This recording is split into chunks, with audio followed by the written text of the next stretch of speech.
617-830-4750 is the number. Name and town. We are taking post-election calls, getting your thoughts. Who's on with me next? Hello? Hey, name and town. Where are you calling from? Sure. I'm Christian. I'm from Exeter, New Hampshire. Cool. What's on your mind today? So I've been talking with a lot of my teachers. I'm currently in high school. And, you know, a lot of them have been blaming the voters that they didn't get out to vote.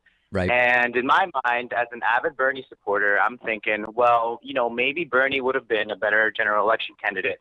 But they say, you know, the Republicans would have painted him as a socialist. And I was wondering how, I guess, negative would have that description been. I mean, I think Kyle Kulinski from Secular talked a little bit about it, how basically Bernie touts himself as a socialist. Right. And he didn't necessarily see that being too negative, but I was wondering what your take was on it. I tend to agree with that. And there's sort of two thoughts on that. Number one, Americans are the least negative they've been to the term socialist since we've basically done polling on that. So socialist has the least negative status in American history since we've sort of been looking at that title. Number two, Bernie Sanders had a very good way of explaining, I'm talking about democratic socialism. We still have private business. We still have all of these things that are capitalist economic, part of the capitalist apparatus. But I believe everybody should have health care regardless of whether they can afford it or not. I believe that everybody should have access to education whether or not they can afford or want to take hundreds of thousands of loans to go to a good school.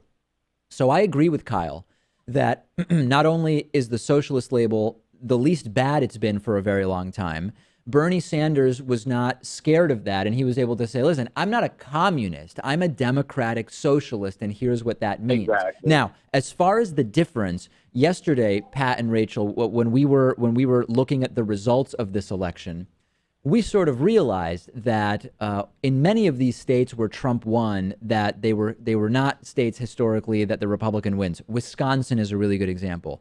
It was a pretty small margin, right? I mean, Wisconsin, we're talking about a 1 percentage point margin.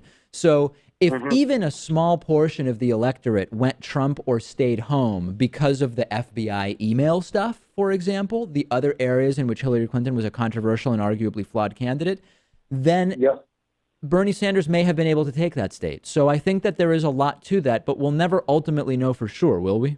No, well, I mean, we'll never know for sure, but I also feel like the bigger issue here is that I think and I voted for him. I'm very ideologically aligned with him, but I really feel like he did not come out with enough support for Hillary Clinton. I feel like he could have done a lot more to kind of revolutionize all of the Bernie or bust people, and maybe the margins would have been a little bit smaller. That's a fair point, Pat.